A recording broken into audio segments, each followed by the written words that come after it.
It's been about a year since my last indie animation ranking, and it's time for an update. In 2024, I'm reviewing 44 shows to determine the best indie animation of the year. Skibidi Toilet. My first impression is that Pac-Man has better graphics than this. The concept of a head in a toilet is just ridiculous, and it's true that the first episodes of this series feel like brain rot.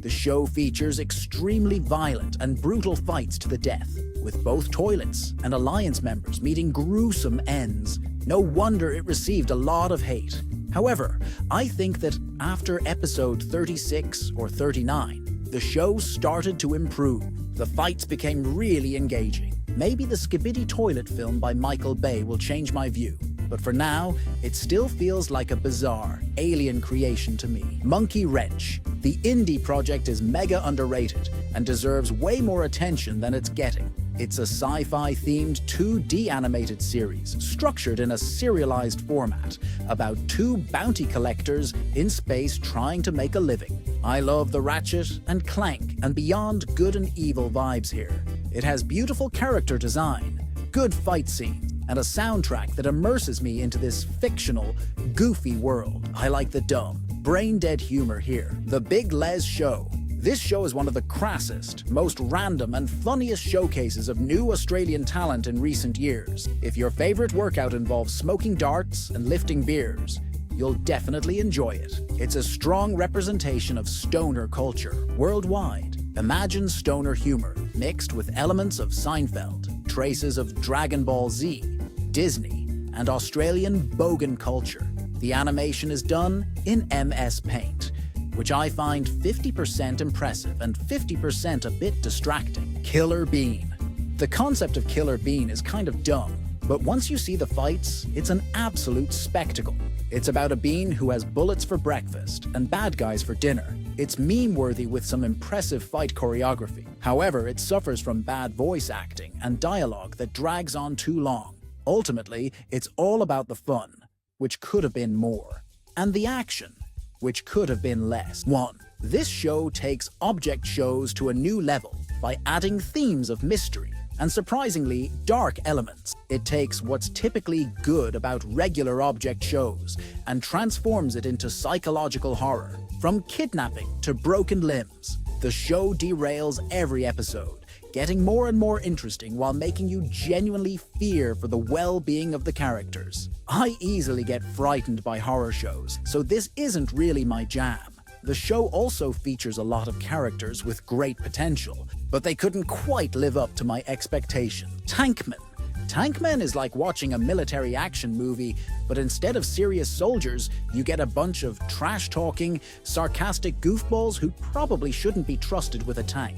It's crude, it's low budget, and it knows exactly what it is. No pretension, just straight-up offensive banter and hilariously inappropriate joke. The animation may be simple, but the real charm is in the absurd dialogue and the "what even is this?" Salad Finger. If you've ever had the urge to watch something that makes you feel both deeply uncomfortable and strangely mesmerized, Salad Fingers is the fever dream you didn't know you needed. It's a creepy and surreal series of shorts about a strange character who inhabits a desolate world, having all sorts of weird adventures in each chapter. It's perfect for viewers who enjoy the weird and unconventional material the internet has to offer. I really don't know what to rate this. I can't tell if it's good, bad, or neither. I'm just so confused. Big Top Burger. This is a show where burgers are made by actual clowns. Yes, literal clowns. And somehow, that's not even the weirdest part. The animation has a unique style, flipping between 2D and 3D in a way that flows well thanks to the stylization of the models. However, it's just not my type of humor. Catching Up. This show is relatable for someone with an introverted personality like me, and definitely others. The cast here is great. It's good to see a community of indie voice actor in this. The animation for an indie project is good, but a bit rough around the edges. The voice acting is top-notch, and it's actually legit funny. Had me laughing several times. My biggest issue is the plot is non-existent until the end of the episode, You put an unrespected extrovert and an introvert into a social setting and see how it plays out. Spooky Month. Spooky Month started as a small 1.5-minute animation to celebrate October, which many people refer to as the Spooky Month, but has since evolved into a full-blown trip into a bizarre world where two kids act like it's Halloween 24/7, while everyone else is stuck in a Lovecraftian nightmare. And somehow, it's hilarious. The fact that the rest of the town is terrified or miserable, while the kids are gleefully oblivious, makes for the perfect mix of dumb humor and spooky charm. Madness Combat. This series takes the phrase action-packed to a whole new level, cramming enough blood, guts, and outrageous stunts into each episode to make even a slasher film look like a rom-com. It's a wild ride of non-stop, over-the-top fights that are somehow both hilarious and terrifying. The animation style is brilliant. It's mostly black and white, but contains some colors to make certain parts stand out. Sunset Paradise. I don't think it's as good as other Glitch shows, but it's still a good watch. The show starts off like a fun beach getaway, but quickly turns into a cute, action-packed adventure where Maggie takes on quirky villains while trying to get her inner self together. The animation looks great, the voice acting's solid, and while some of the characters feel a bit stiff at times, they'll totally grow on you. BFDI. I am proud to say that this webtoon did exceed some of my expectations. The humor is quirky, and you'll find yourself oddly invested in which random object wins the ultimate prize. It's weird, chaotic, and has more plot twists than you'd expect from a bunch of things you'd find lying around your house. Satina Imagine being the daughter of the Queen of Hell and a regular guy from Earth. That's Satina's life. And yes, it's as chaotic as it sounds. The characters are fun, and Satina's adorable, yet chaotic nature makes her the ultimate little demon kid. I love the Doom references, and like a horror story in hell, it makes me laugh out loud. Long Gone Gulch. I thought it was pretty good. I do have a few criticisms, but nothing too serious. I can see how people might get tired of the main character after a while. The animation is really impressive, and it made me chuckle a few times. The action scenes are well choreographed and full of personality and expression. Most of the characters are memorable and have relatable morals. God School. I like the vibe of the designs. They kind of remind me of both Monster High and Disney's Hercules. The animation is charming, and the way the show mixes modern high school problems with ancient mythology is hilariously clever. Sure, it's still a high school setting, but it's not every day you see Aphrodite dealing with teen crushes. Hullabaloo. This first episode showcases the reason so many people crave traditional, hand-drawn animation. It has the ability to simulate physical motion and convey human emotions in a way no other format can, and it gives artists the freedom to showcase their creativity and skills with absolutely no limits other than their own imagination. And it is set in a steampunk world, being cynical of the vehicle's potential. Gwaine Saga. I think the story has a very interesting concept. It's like another isekai plot, but I find the world and its visuals really cool. The main character seems a bit too overpowered at times, but I think the series leans more toward a slice-of-life type of story, and there's nothing wrong with that. Underverse. The animation was very good at first, but now it looks way too polished for a fan-made series. The characters' stories are well thought out, and the character concepts are just genius. The music is awesome, probably featuring the most original soundtrack. However, it can still be a bit complicated for non-fans. ENA. This kind of reminds me of stuff like Charlie the Unicorn or Xavier, Renegade Angel, surreal comedies filled with lots of weird imagery and non-sequitur dialogues. I mean, the whole point is that it doesn't make sense. You can form your own theories, which is a lot of fun. I like how this sometimes feels similar to a video game walkthrough. And ENA herself is a quirky delight. Imagine a best friend who's part chaotic energy and part walking meme. Sheriff Hayseed. This has so much potential to be an actual series. The character designs are recognizable, cute, and expressive. I love how the show acknowledges hooved animals' lack of fingers, instead of just making them magically hold things like in other cartoon universes. The humor is unique enough to stand out. Metal Family. The music is great 80s rock. The animation was good. There are positive messages and strong male and female role models. The dynamic between character is pretty strong. If you're looking for a show that will have you laughing while secretly wanting to start your own garage band, grab your air guitar and dive into this animated gem. Port by the Sea. This pilot reminds me a lot of Steven Universe. It may just be the animation style, but the formula rhymes a lot too, I think. The characters are great.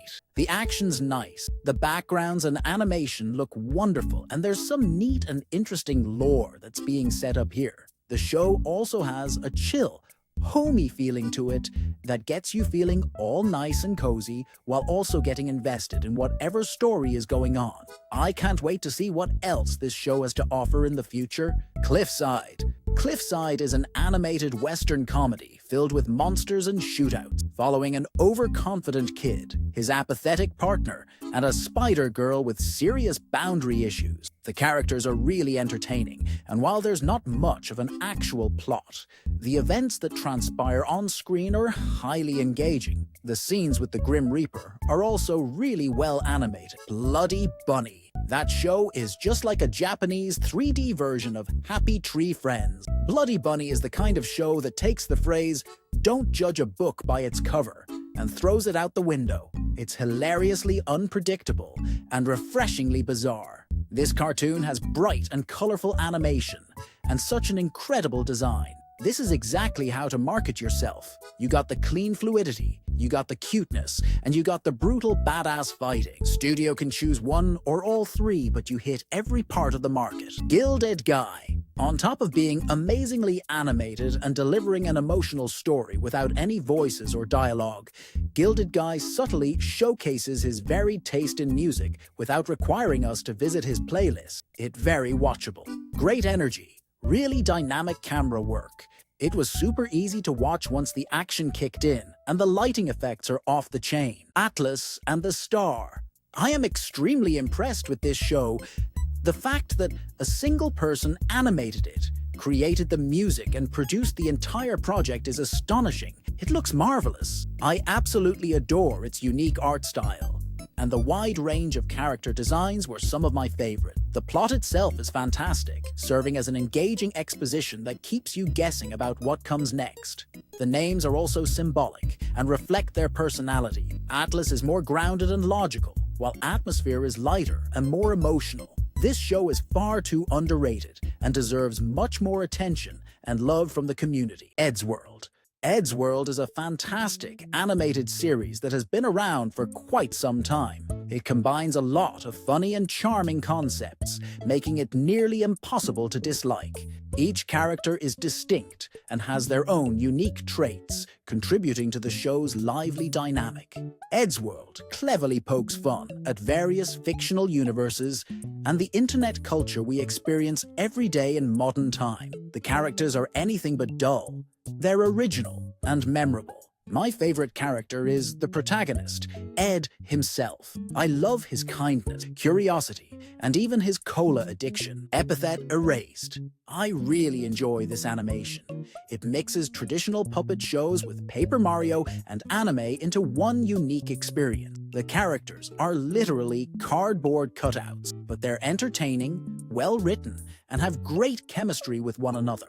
The show feels reminiscent of a D&D campaign, which it was based on, with characters sometimes narrating their actions in the third person. It's hard to find a comparison for this show, as it truly feels one of a kind.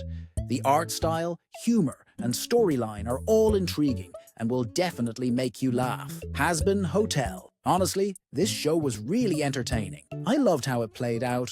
It was just a fun experience overall. That said, I wasn't a big fan of the breakneck pace at which the plot moved, but the characters, specifically Charlie, actually, just Charlie, were a delight.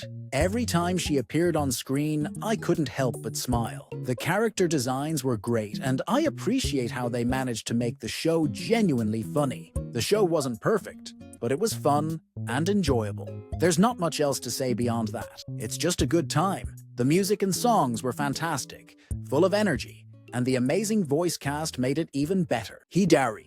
Hidari is an animation project that tells the story of Jingoro Hidari, a legendary Edo-era craftsman on a journey of revenge with his partner. The animation is unbelievably well done, with a standout sawdust particle effect during impact. The production team created thousands of shots of sawdust explosions over blank backgrounds and superimposed them over the video of the models, which is painstaking work that could have been more easily done with CGI. However, they were committed to making the film entirely in stop motion.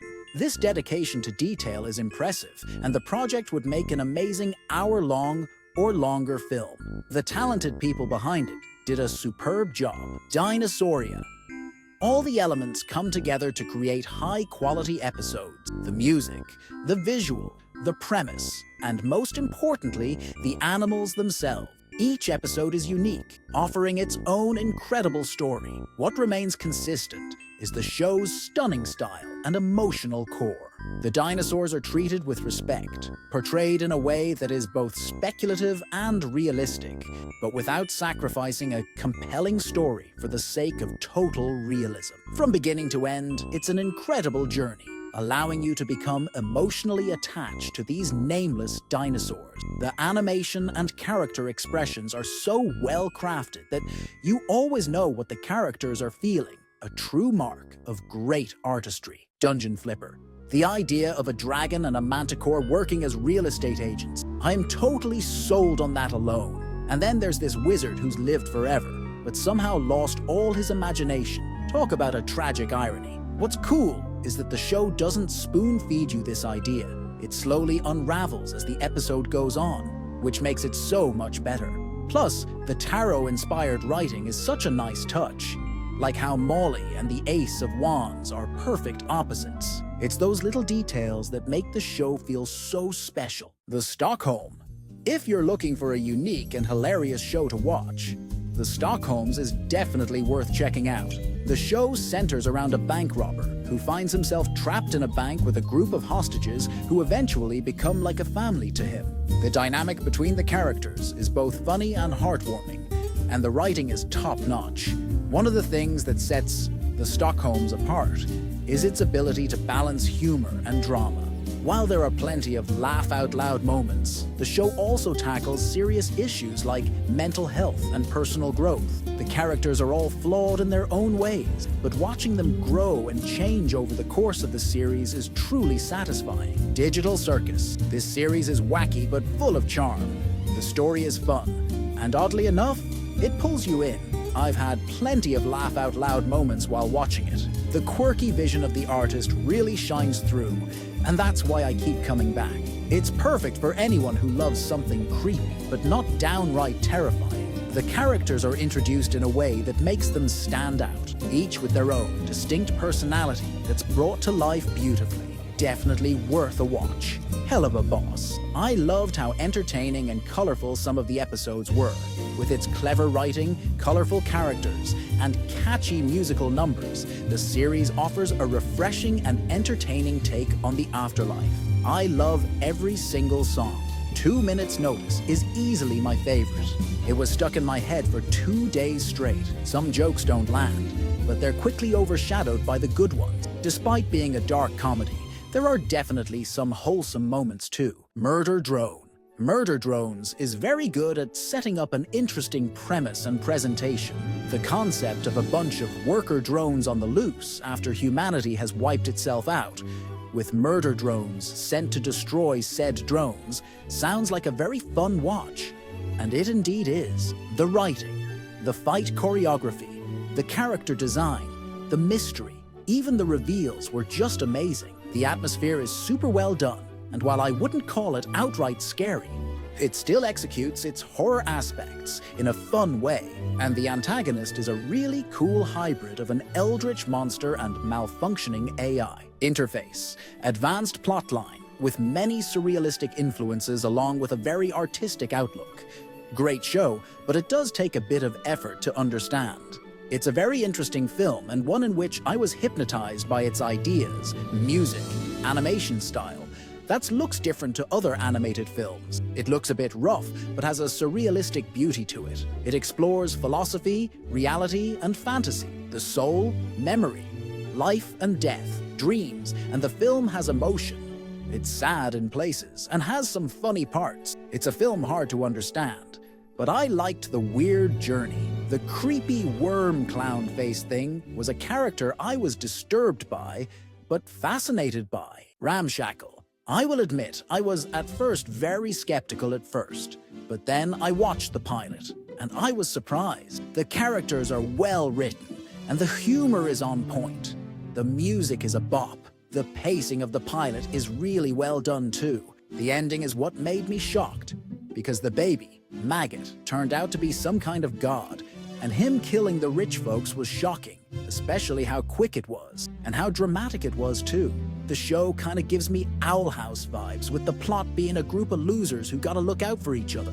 I hope to see this series thrive along with the other amazing indie shows. Godspeed. I don't think I've ever seen a YouTube cartoon pilot as serious as this one, and that's a good thing.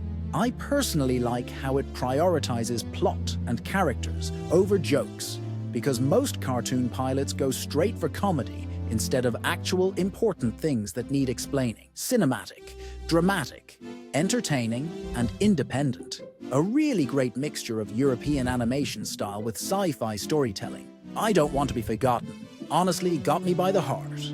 I had to pause it for 5 minutes and think. It's so cool to see this side be handled in a show when it comes down to apocalypse or doomed story, when it's not only about survival and sudden death, but survival and death with meaning. Like the life was worth something and your story doesn't end here. Animator versus animation. Honestly, it's beautiful. It's not just the animation style, but the sensation that's transmitted when watching the scenes. The way Alan handles the angles makes the fights feel frantic and epic, something that not all anime studios manage to achieve. With a detailed backstory, a 3D style drawing in 2D animation, and dramatic music in almost every fight scene. The emotional intensity from characters that can't even show emotion just proves that animator versus animation is truly a masterpiece. A punch forever. Speedoru seriously never miss it. The art style is easily one of the most satisfying in online animation. This short totally nails that old-school bootleg VHS anime vibe. Kids with crazy superpowers for no reason. Random fan service, the hero somehow being related to the demon villain, and of course, everything revolving around a tournament. Oh, and let's not forget the over-the-top gore. It's like a perfect throwback that blends memes, a surprisingly good plot, top-tier animation, violence, and adult humor. Honestly, I wish more anime hit this level of hilariousness. Lackadaisy, the pilot became one of the best animations I've ever seen. I'm surprised how they used the period of the Prohibition in USA as a backdrop to create a whole story using cats as the main characters. The animation style is simply perfect, and the color palette was gorgeous. They really matches, and the sounds effects really complement well the ambience of the animation. The voice actors and actresses did a really good job using accent as well. The music is exceptional and elevates each scene. This YouTube pilot didn't look or feel like a YouTube pilot. It felt closer to an actual movie. Before we dive into number 1, don't forget to like and subscribe for more indie animation content. Alright, let's get into it. Alphabet Lore. This series blew me away. I mean, turning punctuation marks into infinity stone-like artifacts. Genius. And by the epilogue, everyone's totally cool with F. It turns out he was just misunderstood. When I realized he wasn't after power, but was just trying to spell friends and get his crew back, it hit me in the feels. I'll never look at the alphabet the same again. The attention to detail is insane, and it's wild how it covers everything. Love, betrayal, friendship, humor, without a single line of dialogue. The characters just burst with personality. It's seriously a must-watch.